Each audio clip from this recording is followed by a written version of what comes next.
and our reserve components integrated across our combatant commands and began coordinated operations with the Israeli armed forces of an unprecedented scale. As the Secretary laid out, our military objectives are clear. Our mission is to protect and defend ourselves and, together with our regional partners, prevent Iran from the ability to project power outside of its borders and be ready for follow-on actions as appropriate. Across every domain, land, air, sea, cyber, the U.S. Joint Force delivered synchronized and layered effects designed to disrupt, degrade, deny, and destroy Iran's ability to conduct and sustain combat operations. On the U.S. side, this marked the culmination of months and in some cases years of deliberate planning and refinement against this particular target set. From precision strikes against key military infrastructure to persistent intelligence and targeting integration to the close coordination of the components across vast distances, this operation again demonstrated America's reach, readiness, and professionalism, and that of our joint united force. It was historic not only in the operational scope, but in the level of joint integration displayed across every element of the joint force.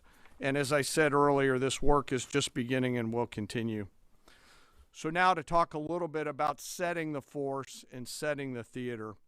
On the order of the Secretary of War over the last 30 days to reinforce deterrence and provide the President with credible options should action be required, the Joint Force began to systematically reposition assets and personnel across the region.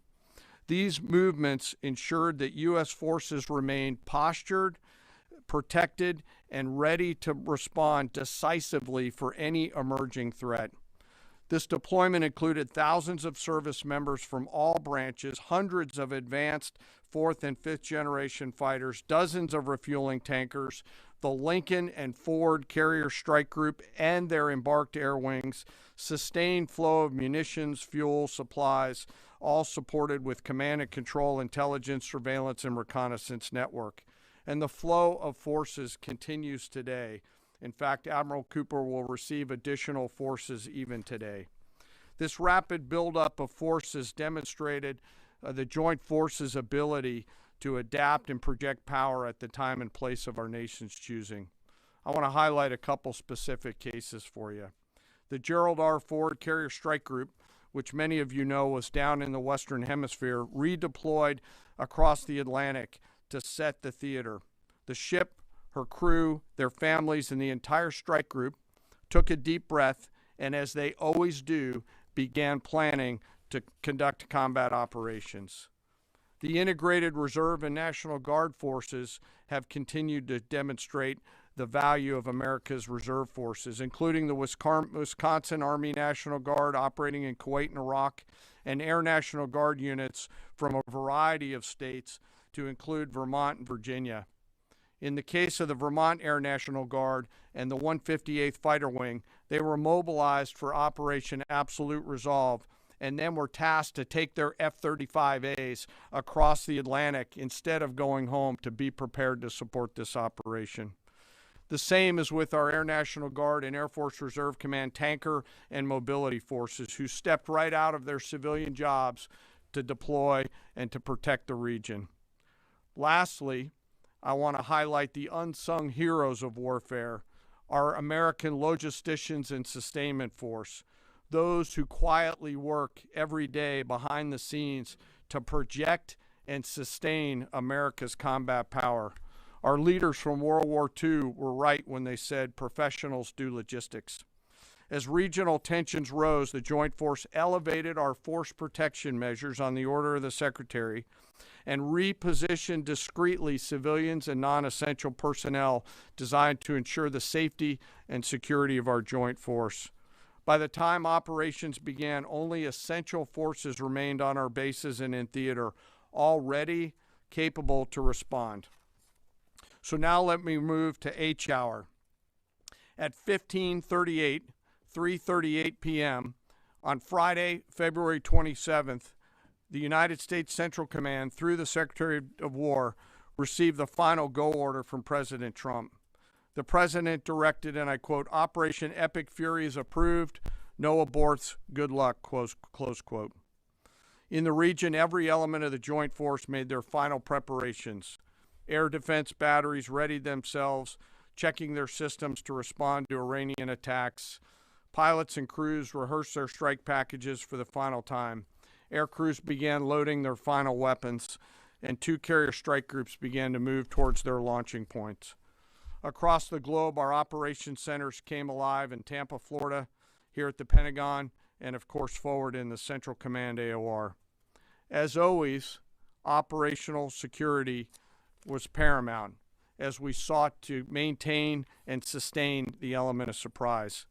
This operation was highly classified so that at H hour, the enemy would see one thing: speed, surprise, and violence of action. The first movers were U.S. Cybercom and U.S. Spacecom, layering non-kinetic effects, disrupting and degrading and blinding Iran's ability to see, communicate, and respond. At H hour, the beginning of major combat operations, 01:15 local Eastern Daylight Time, 9:45 local AM Tehran time, as dawn crept up across the Central Command AOR, the skies surged to life. More than 100 aircraft launched from land, sea, fighters, tankers, airborne early warning, electronic attack, bombers from the States, and unmanned platforms, forming a single synchronized wave. This was a daylight strike based on a trigger event conducted by the Israeli Defense Forces, enabled by the U.S. intelligence community. The first shooters at sea were Tomahawks unleashed by the United States Navy, closed in on Iranian naval forces, and began to conduct strikes across the southern flank in Iran. On the ground, forces fired precision standoff weapons, measured, deliberate, precise, and lethal. This was a massive, overwhelming attack across all domains of warfare, striking more than 1,000 targets in the first 24 hours. We are now roughly 57 hours into the operation. In the initial phase, CENTCOM's focus was systematic targeting of Iranians' command and control infrastructure, naval forces, ballistic missile sites, and intelligence infrastructure designed to daze and confuse them. Coordinated space and cyber operations effectively disrupted communications and sensor networks across the area of responsibility, leaving the adversary without the ability to see, coordinate, or respond effectively. The combined impact of these strikes, swift, precise, and overwhelming, has resulted in the establishment of local air superiority. This air superiority will not only enhance the protection of our forces, but also allow them to continue the work over Iran. Over the course of the last 2 days, the Joint Force has launched hundreds of missions from land and sea and delivered tens of thousands of pieces of ordnance. The effort continues to scale. This included American B-2 bombers, which again, similar to Midnight Hammer, flew a 37-hour round-trip sortie from the continental United States, dropping precision, penetrating munitions on Iranian underground facilities across the southern flank and slightly deeper. Additionally, Israel has separately executed hundreds of sorties against hundreds of targets. Beyond Air Force and Navy aircraft strike packages, coordinated salvos of precision standoff weapons from across the region have neutralized hundreds of pre-planned targets. As I mentioned earlier, in support of these kinetic operations, U.S. Cybercom and Spacecom have continuously layered effects to disrupt, disorient, and confuse the enemy.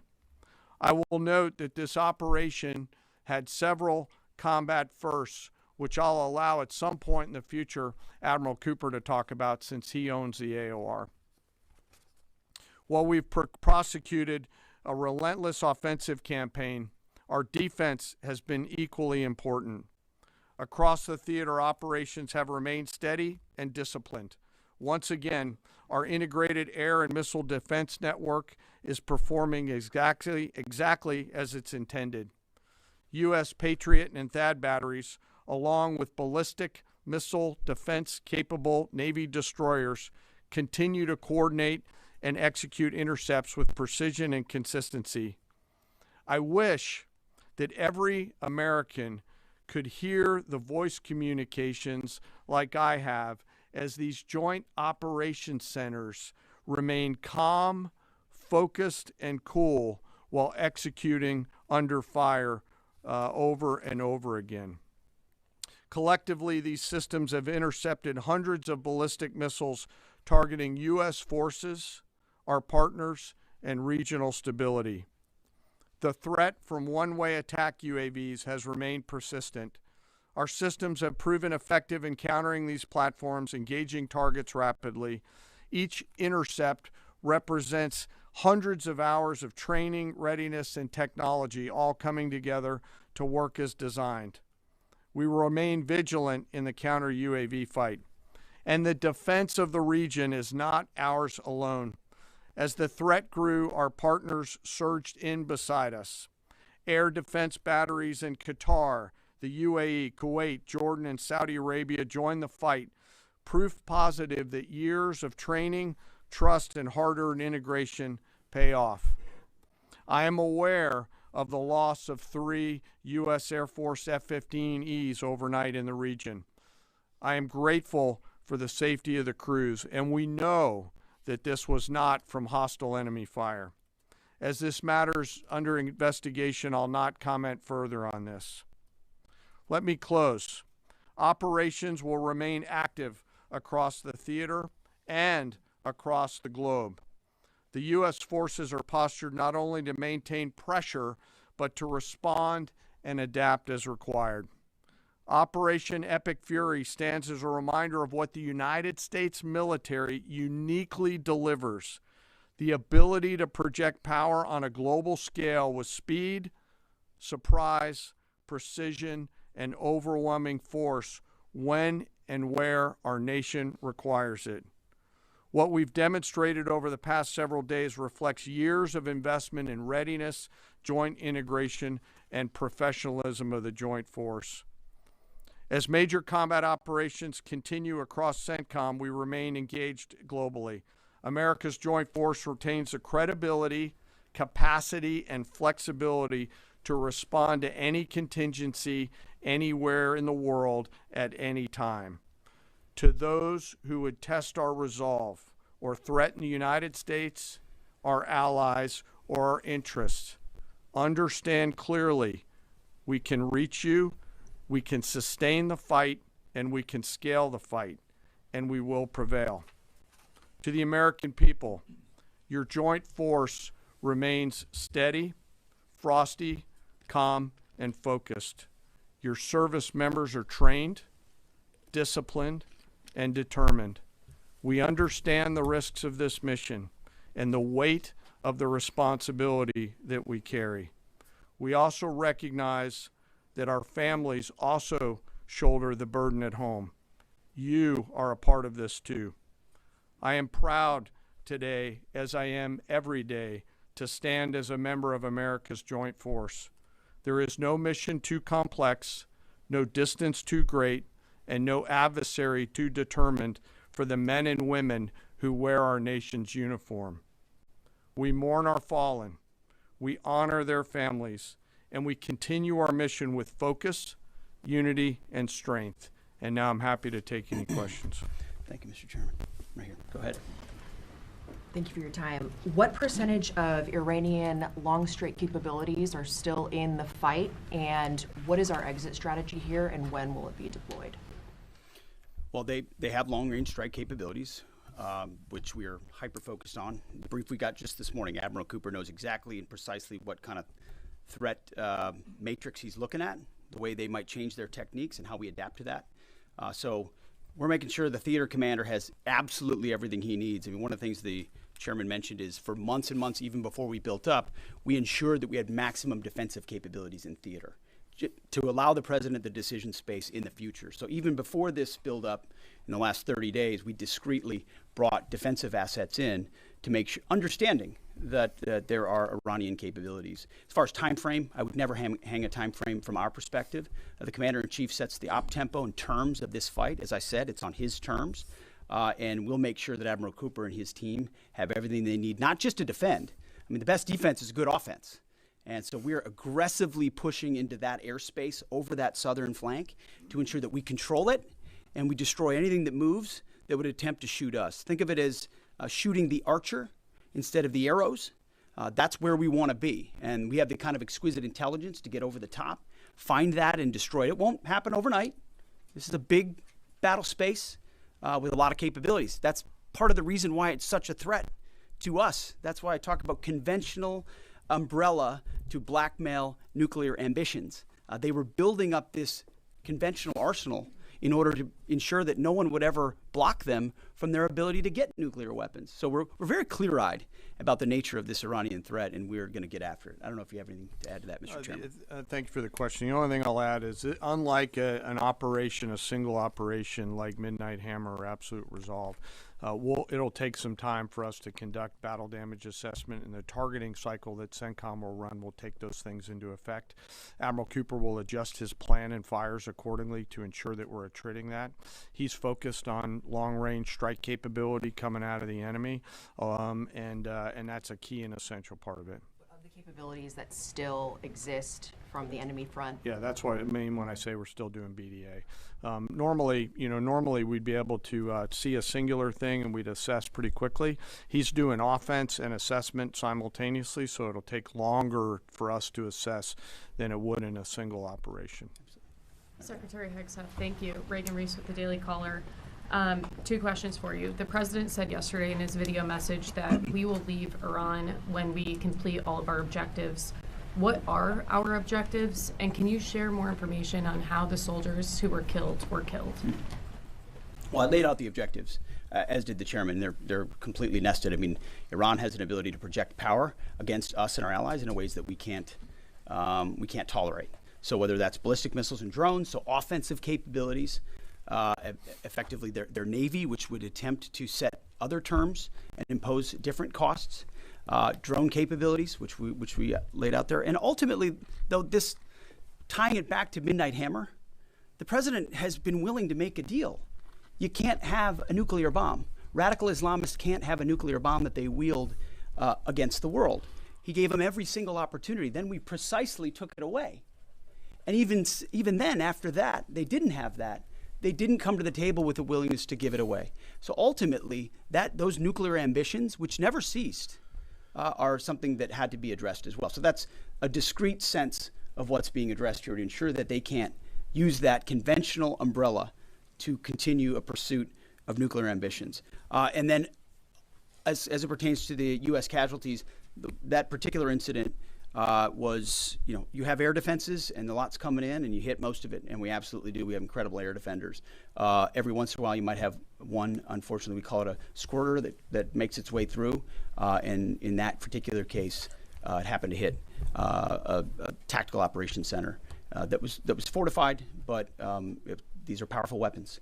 So we certainly will do, as I said, moments like that, as we remember them and we take care of them and take care of their families, only stiffen our resolve to ensure that we do this properly. Thank you. Yep. Right here. Thank you, Secretary Hegseth. I had two questions for you. First, are there currently any American boots on the ground in Iran? No, but we're not going to go into the exercise of what we will or will not do. I think it's one of those fallacies for a long time that this department or presidents or others should tell the American people this, and our enemies, by the way, here's exactly what we'll do. Here's exactly how long we'll go. Here's exactly how far we'll go. Here's what we're willing to do and not do. It's foolishness. And so President Trump ensures that our enemies understand we'll go as far as we need to go to advance American interests. But we're not dumb about it. You don't have to roll 200,000 people in there and stay for 20 years. We've proven that you can achieve objectives that advance American interests without being foolish about it. Now, will we be bold about it? Are we willing to be decisive about it? Do we put months and months of planning into what kind of effects we want to achieve? Absolutely. But going forward, why in the world would we tell you, the enemy, anybody, what we will or will not do in pursuit of an objective? We fight to win. We fight to achieve the objectives the President of the United States has laid out, and we will do so unapologetically. Thank you. Is there any significance to Israel carrying out the strike to kill the Ayatollah? And I wanted to know, what was your immediate reaction to finding out about his killing? I think Israel did a great job in the conduct of that operation. President Trump put a 4-week you go, timeline right on here, it. Are you please. saying that's wrong? Yeah, thank you. You mentioned during the briefing, General Caine, that there would be additional troops sent to the region. Could you say how many troops currently are involved in this operation and how many additional troops are planned to go in this next phase? I don't want to talk specifics because that would tip the enemy off. We have more tactical aviation flowing into theater just based on the time it took to get it out there. I think we're just about where we want to be in terms of total combat capacity and total combat power for Admiral Cooper. One of the things, though, that a commander, he'll consistently assess the trajectory of the campaign. Is he on or off trajectory? And then make an ask of the joint force, which will then develop options for consideration by the Secretary and the President to either increase or in some cases decrease the amount of combat capability that we have over there. I heard the question about 4 weeks. It's the typical NBC sort of gotcha type question. President Trump has all the latitude in the world to talk about how long it may or may not take. 4 weeks, 2 weeks, 6 weeks. It could move up. It could move back. We're going to execute at his command the objectives we've set out to achieve. And what he has shown an ability to do that other presidents can't quite seem to have the aperture to do, well, I mean, Joe Biden didn't even know what he was doing, is to look for opportunities and off-ramps and escalations for the United States that creates new opportunities to execute what we need on our own timeline. So you can play games about 4 weeks, 5 weeks. He has all the latitude, and I'm glad he does, because there's no better communicator than our president expressing those things. To the Daily Mail. I've been in meetings with the president for the last 2.5 days. We know exactly where his headspace is, and he will communicate as he should exactly what he would like, and we will follow those orders. And I think everything he said on that is right down the middle. Chairman, did you Absolutely. have evidence Yes, right there. Yes, sir. Thank you very much, Secretary. I left my hometown of Sakis in Iranian Kurdistan in 1996. Can you promise that I will be able to return home safely this year? And I have a following question too, please. I appreciate the question. I'm not here to place guarantees on that, but I think the message the president has given has been clear to the people of Iran. This is your moment. The world was seized by these crowds, and then seized by the reality of this regime killing tens of thousands of innocent protesters. So we saw the nature of the regime yet again exposed. We saw many of the Iranian people seek a change there. This is their moment to take advantage of it, for sure. You served in Iraq and know that no American soldiers were killed in Kurdistan. The Kurdish people are very pro-American. Will you continue protect Kurdistan and Peshmerga as loyal ally of the United States? Why I'm asking this question? Because now Kurdistan is under attack by Iranian drones and by proxies in Iraq and on the region. I think I can speak to allies generally in the region who we've been in constant communication with. We have been standing shoulder to shoulder with them, and we appreciate their capabilities. Absolutely. Yes, right here. Hi, thank you. Cameron Arkin with the Daily Wire. My question is about some of the domestic threats, if any, regarding this right now. Have there been any concerns about Iranian sleeper cells, and kind of what has the Trump administration been doing to kind of monitor these threats? Across the interagency, in full coordination. Of course, we're paying attention to any potentialities there. This is a former regime, a regime that seeks to export that ideology and try to sow terror. We're ready for that. We've seen these types of folks before, and the American people can rest assured that we're vigilant on that. Right Secretary, thank you. Kind of a follow up on that last question. There was just this what appears to be a terrorist attack in Austin yesterday. How does that change the operation at all? What effect does that have? And it doesn't change the operation at all, and I know the authorities are executing exactly the way they should. Secretary Hegseth, and one for Chairman Caine as well. I understand, to your point here, that you don't want to broadcast everything for our adversaries to hear, but the American people also want to know what they're sending their men and women to war for. is there a concern of this spiraling into a longer war? And then one for the chairman when you're done. Did you not hear my remarks? I mean, we're ensuring the mission gets accomplished, but we are very clear-eyed, as the president has been, unlike other presidents, about the foolish policies of the past that recklessly pulled us in to things that were not tethered to actual clear objectives. So we know. We have plans, we have generals, we have chairmen, we have commanders, CENTCOM commanders, Admiral Cooper, who's executing very deliberately to ensure outcomes that I laid out are accomplished. But we would never, in front of a press pool, lay out how long that may take. The mission for our warfighters, which is what matters to us, is very, very clear. And they're executing it right now violently. And just for the chairman quickly, I have one for the chairman. You said this is not a one-night operation. It will take time to achieve the goals. What would be the goal line here for you? I think the Secretary laid out the military objectives, and that's what we execute against is the military objectives. Last one right here. Thank you, sir. As you've said, there are a large amount of U.S. service members that are in harm's way right now. What is your prayer for them? First of all, my prayer for them is that I do pray for them. My wife prays for them. Our family prays for them. Our cabinet prays for them. None of this is done on a whim. Having been in their boots, having been in their shoes, having been in their flight suits, I know we think about them with every decision that we make and every recommendation that we make to the President of the United States. Those recommendations are made prayerfully. And when I pray every day for them and for this mission, I pray simply for the biblical wisdom to see what is right and the courage to do it. It's going to take courage to follow through on this. There's going to be a lot of noise, and we pray for that, and we hope all of you do as well. Thank you very much. Appreciate it. Thank you. Going to strike first. Sights and around, sir.